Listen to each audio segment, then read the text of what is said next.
Queen. On se retrouve aujourd'hui pour une vidéo spéciale sur l'éducation et on a une petite invitée. Coucou! Elle s'appelle Gaëlle et elle va se présenter. Je m'appelle Gaëlle. Et genre du coup on a appris à faire connaissance quand on s'est rencontrés, j'ai le droit de dire le nom de Oui. à l'INALCO, parce qu'on a étudié le coréen ensemble et après... Pas plus un an, c'était pas dans la classe supérieure? Non, c'est juste que t'as repapé. Hein?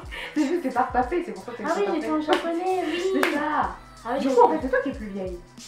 J'ai pas... Ah, J'ai 24. J'ai 23. Ah bah c'est moi. Oui, parce qu'en fait, avant de faire coréen, j'ai fait du japonais et j'ai changé en fait l'année d'après. Ouais, voilà. Du coup, en fait, on découvre qu'on a un an d'écart. Alors, voilà. Donc du coup, on va parler de notre expérience. Donc comme on l'a dit, bah, nous, on a étudié le coréen. On a commencé par ça, ouais. Et après, ça a merdé. ça fait... C'est ça. On monte à l'apogée, genre en coréen, c'est genre l'innocence, etc. Genre on vit la belle vie et puis après... à la fin de la licence, on se pose des questions, mais qu'est-ce que je vais faire de ma vie, quoi. Et là, bah... descente en enfer, les gars. Descente en enfer. Donc pour ma part, moi j'ai intégré une école privée, l'IESA Multimédia. Vous pouvez les checker, ils sont pas mauvais, hein, ils sont pas mauvais. C'est payant en alternance dans la spécialité Master Communication Digitale parce que j'étais en licence professionnelle à l'INALCO, communication interculturelle. Ne me demandez pas ce que ça veut dire, je ne peux pas vraiment vous dire. Du coup, j'étais à l'IESA pendant quelques mois. Je devais trouver de l'alternance, j'ai passé beaucoup d'entretiens, j'ai fait des concours et tout, j'ai tous foiré, puis finalement j'ai dû payer l'école pour un jour et demi de cours par semaine. 7 000 € l'année, ça fait un peu pas mal. Du coup, j'ai trouvé un stage en tant que community manager pour un concept store à Paris. C'était sympa. C'était, j'ai beaucoup progressé en design avec Photoshop, etc. Mais je suis pas non plus une sèche, mais une lumière plutôt, mais bon, voilà. Et puis après, j'ai décidé de ne plus aller en cours parce que ça me faisait chier. C'était super pratique, mais en même temps, vu que je payais, en fait, mes exigences étaient un peu plus élevées et ça me satisfaisait pas. Du coup, j'ai décidé de postuler pour un stage à l'autre bout du monde, en Corée du Sud. Encore en Corée. En Corée du Sud, c'est ça, en tant qu'assistante marketing communication pour une marque française basée à Séoul. Donc la fashion designer était française, elle a grandi à Paris, et elle est toujours française d'ailleurs. Elle a grandi à Paris. Elle a changé, elle a pris la nationalité coréenne. Elle s'est mariée avec un Coréen, mais bon, ça n'empêche qu'elle est toujours française. Et donc voilà, et je suis partie, ça s'est super bien passé, ça a été une de mes plus belles expériences, super intense, crevant mais genre super challengeant. Je suis revenue, il fallait que je gagne de l'argent, donc j'ai travaillé dans une banque. Puis après je me suis réinscrite à la fac pour un cursus en communication, mais cette fois-ci, bah, du coup vu que c'était public, donc je me suis dit bon allez, plus jamais je fais 7 000 € pour rien. Et puis il s'est avéré que c'était super théorique, trop théorique pour moi, même si je savais que l'année d'après ne serait pas forcément aussi théorique. Et non, parce qu'en fait du coup c'est en alternance. C'est en alternance, mais genre il fallait que je valide la première année, quoi. Et donc c'est là que ça a encore plus merdé, parce que le stress et l'anxiété s'est emparé de moi. Et j'ai pété des câbles. Mais du coup le stress de... Bah en gros si tu veux ça avait des conséquences sur ma santé. C'est genre je dormais plus, j'avais mon estomac, enfin mon système digestif était super faible et tout, c'était genre il y avait des merdes toutes les 5 secondes. Et j'avais des douleurs tout le temps et partout. Et même si je faisais du sport pour essayer de gérer la chose, c'était pas évident. Du coup après mes partiels au mois de janvier, j'ai décidé d'y aller mollo. Je suis partie en Allemagne une semaine pour retrouver une amie que j'avais rencontrée à Séoul. Et en revenant, j'ai décidé d'arrêter pour me lancer dans des trucs que j'avais toujours envie de faire et que j'ai jamais osé faire, c'est-à-dire des trucs plus artistiques, donc la photo, la vidéo. Moi j'en ai testé plein de choses personnellement, genre la danse, le théâtre, ce genre de choses, donc, chaque chose en son temps. C'est vrai que quand on est en cours et tout, bah, on n'a pas forcément le temps en fait faire ce qu'on veut réellement, ou qu'est-ce qui va nous attirer, ou on a toujours cette appréhension de si on va dedans, en fait on a peur de se foirer alors qu'avant c'était pas comme ça quoi. Ouais, c'est clair. Et on essayait et puis si ça foirait et puis on retombait, on refaisait quelque chose ou autre. On a plus, j'ai l'impression qu'on pouvait beaucoup plus découvrir. Ouais. Alors que là on a beaucoup plus de stress avec le marché du travail, etc. Où tous les jours dans les informations ils nous sortent vous n'allez pas avoir de travail, le chômage va augmenter, c'est difficile de trouver du travail, nanana. Donc je trouve que c'est 2 fois plus stressant, en plus des études qui ne nous conviennent pas. Ouais, non mais ça c'est horrible, surtout que même si tu sors d'une grande école, ça veut pas dire que tu vas trouver du boulot derrière. Mais alors ça c'est le truc, c'est genre ça sert à quoi de perdre son temps à payer une école, à se tuer pendant 2 ans encore, je sais pas, pour finir, on va dire un certain cursus, je ne sais pourquoi. Si déjà c'est pas ce qu'on veut faire et qu'à la sortie on n'a absolument aucune garantie qu'on va être engagé, enfin ça sert à rien, autant arrêter et faire ce que tu veux, pas investir tout de suite. Certes ça va être plus difficile, mais moi je préfère gagner 800 € par mois et faire un truc que j'aime plutôt que de gagner 3000 € par mois. Et aller en reculant quoi. Ça. Enfin, je me suis lancée dans le coréen après pendant 3 ans, donc du coup moi aussi j'ai fait une licence pro de communication et formation interculturelle. On peut toujours pas vous dire ce que c'est, hein, parce qu'en vrai on sait pas trop. Ouais, donc c'était de la communication avec... Voilà. Interculturel parce qu'on était en coréen. C'est ça. Mais mine de rien, c'était les 3 années où, en gros, la première année j'étais en mode à fond et tout, et les 2 dernières années, je me suis dit, mais qu'est-ce que je fais là, qu'est-ce que je vais faire avec le coréen, etc. Donc, du coup, j'ai essayé de postuler je crois que quand j'ai eu mon bac plus 2, j'ai essayé de postuler en licence professionnelle de communication à TK, si je me trompe pas.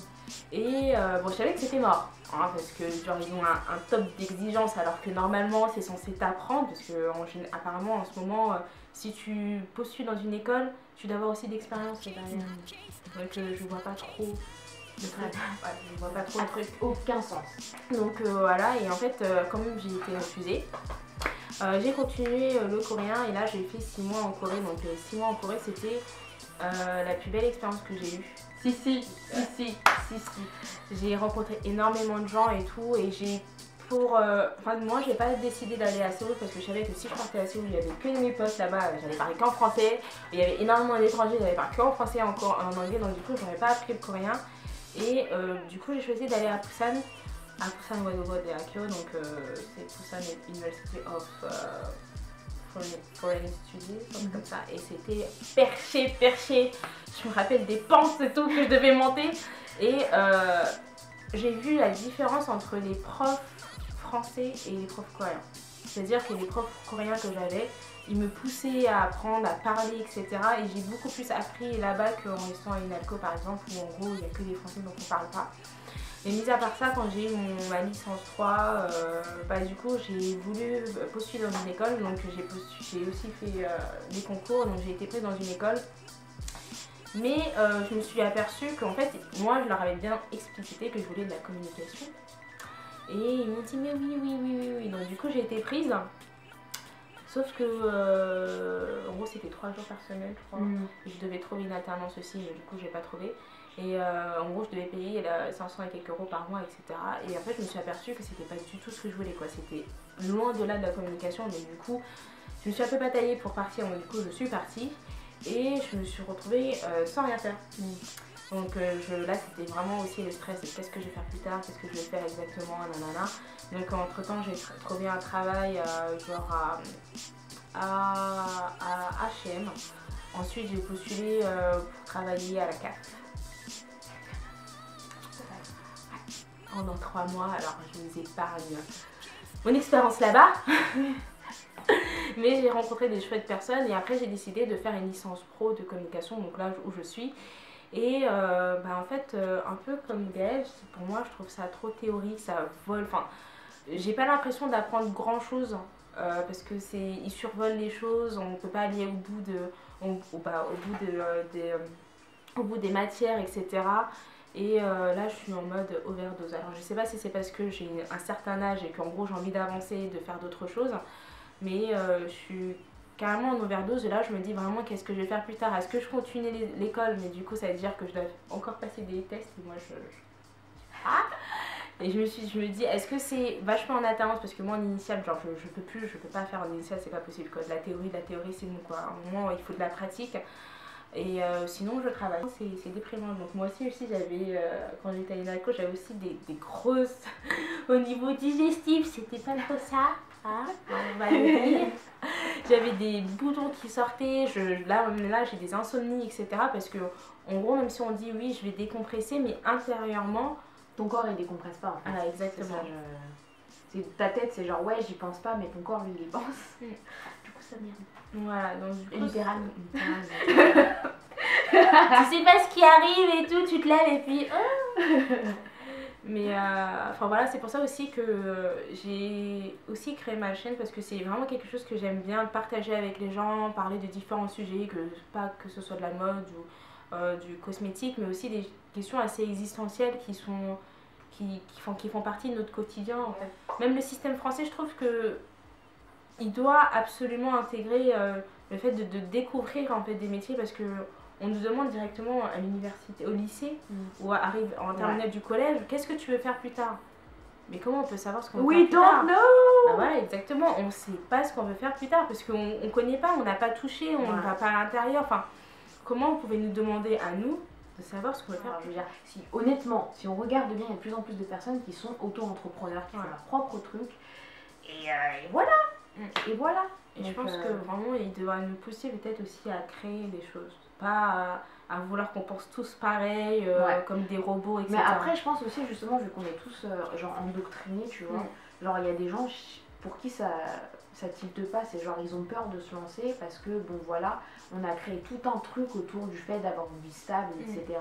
Et de rester safe, en sécurité avec notre petit argent, etc. Et juste de partir en vacances, je sais pas, pendant 3 semaines, pendant un an. Que du coup ça fait que de sortir de cette petite routine, ça fait peur. C'est ça. Alors que normalement justement ce qui peut faire avancer un pays, c'est la créativité, c'est l'audace, c'est le fait de prendre des risques et avec son petit bout de soi, de se lancer corps et âme et de faire avancer les choses.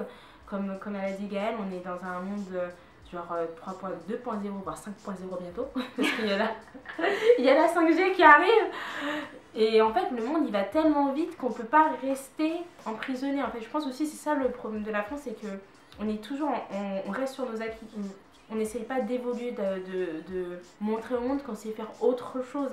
Et je me demande, est-ce que c'est une peur aussi de sortir un peu des sentiers battus? Et moi je pense clairement. Je pense, ouais. Bah après moi dans mon entourage, je suis relativement entourée de personnes comme toi qui ont envie de faire leur propre truc et tout. Mais après tu sais il y a toute la pression familiale, etc. Et genre on a peur, on n'a pas confiance en soi. Donc le conseil que je donnerais, parce qu'au final en fait je pense qu'on est tous dans la même situation. Genre on n'a pas confiance en nous, on a peur de le faire, mais il faut quand même le faire. Il faut quand même le faire, et puis à un certain moment ça va aller. Surtout il faut vous entourer des bonnes personnes, parce que voilà, avoir des parents qui vous tapent dessus, pas littéralement, mais genre qui vous met pas forcément en valeur ou qui comprennent pas ce que vous faites et tout, c'est pas forcément la solution, mais en même temps vous pouvez pas faire grand chose parce que ce sont vos parents et vous les avez pas choisis. Du coup voilà, c'est très important de s'entourer des bonnes personnes et puis finalement de quand même faire la chose, même si vous croyez pas en vous, parce que à un certain moment vous verrez ça portera ses fruits. Et puis même si dans le cas, moi, pour les personnes qui veulent se lancer dedans, j'espère vraiment que ça va être une réussite. Et même si ça n'atteint pas nos espérances, on sort toujours on a toujours des points positifs, on apprend toujours des choses, et ça va nous servir pour peut-être une autre affaire, un autre projet, ou dans un autre boulot, ou même des fois par rapport à ce que vous allez faire, vous allez créer des liens, ça va vous créer des opportunités, etc. Une chose entraîne une autre. Voilà. Donc c'est, comme elle dit, il faut avoir confiance, et même si c'est hyper compliqué, parce que moi je peux pas dire ouais, ayez confiance, etc. Parce que moi aussi j'ai des doutes où je me dis mais qui suis pour faire ça, genre j'ai pas de compétences ou quoi qu'est-ce et tout, mais en fait c'est en apprenant, en essayant, c'est qu'on apprend en fait, et qu'on devient meilleur en fait. Et surtout faut pas avoir peur de faire de la merde au début. Ce sera automatiquement de la merde. Mais enfin de la merde, pas automatiquement, mais je veux dire... Non, c'est pas... Je me suis mal exprimée. Le prenez pas mal. Ce que je veux dire, c'est que c'est qu'on commence bas et puis après ça ne peut que monter. On peut pas aller plus sur fond. C'est ça. À part si vraiment... Voilà. Donc en fait, au début c'est bof, mais après ça va faire chou. Donc si on regarde de plus loin, on va dire qu'au début vous faisiez de la merde clairement et que après ça devient tip top quoi. Ouais. Mais faut penser à ça du coup. Vous êtes en cours et que peut-être ça ne vous plaît pas forcément. Si vous voulez quand même rester dans les cours un peu monotones, etc., essayez quand même de vous faire un projet à côté que vous soit propre. Moi je pense que c'est vraiment le conseil que je donnerais. C'est très important de se donner du temps pour faire ces projets. Moi j'ai arrêté l'école, j'ai tout de suite trouvé un boulot, mais je ne l'ai pas pris à plein temps parce qu'il me fallait du temps pour faire mes trucs à côté et du temps pour moi. J'ai peut-être pris un peu trop d'heures, mais, mais c'est pas grave, je survis. Mais franchement c'est super important de prendre du temps, d'explorer, de trouver ce que vous aimez vraiment parce que je sais que c'est pas évident de trouver sa passion, on est intéressé, il y a tellement de choses, on est tellement sur-sollicité que c'est dur de trouver ce qu'on aime vraiment. Du coup prenez le temps de trouver ce que vous voulez et une fois que vous l'avez trouvé franchement on va plutôt créer notre propre avenir que d'attendre en fait qu'on nous donne un job alors que ça va pas arriver comme ça quoi. C'est clair. Des fois c'est en créant ce que nous on a fait, c'est qu'on va avoir le travail qu'on veut, donc lancez-vous quoi. C'est ça. C'est ça. Ah d'ailleurs, laissez des commentaires parce que j'aimerais bien savoir si vous pensez que ce serait une bonne idée. Est-ce que je fit? Est-ce que je rentre dans YouTube? Elle rentre dans YouTube moi je dis hein. Moi je sais pas hein, dites-moi parce que je sais pas. Non j'hésite, j'ai déjà fait des vidéos YouTube avant en fait mais on n'a même pas dit hein. Oui non mais c'était des trucs genre pour faire des soins beauté bio tu vois. Putain j'ai galéré.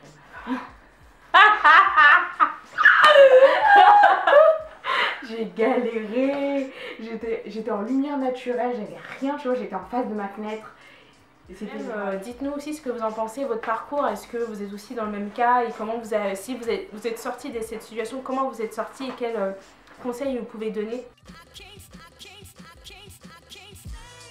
Je suis pas drôle mais c'est pas grave. Tout à l'heure elle dit n'importe quoi avec cette espèce de loup là qui est dans la forêt où j'adore les métaphores. Vous pouvez sortir demain et vous faire écraser par un camion. Bref, voilà. Donc faites un petit vote hein. Si vous voulez qu'elle fasse une chaîne YouTube et tout, je serai la première sur ça. Si. Donc du coup, si vous voulez qu'elle fasse une vidéo, oh là là, est-ce qu'elle fasse... Non mais non, une chaîne. Est-ce que tu veux faire une vidéo? Ouais mais genre une vidéo sur la chaîne, enfin pas là-dessus. Bref, si vous voulez qu'elle fasse des vidéos sur YouTube et tout, voilà, on commence. Hello les filles, c'est Mindy de la chaîne Black Queen. On se retrouve aujourd'hui pour une vidéo spéciale. Sur... Ah oui, je me présente... Non, vous m'avez déjà vu.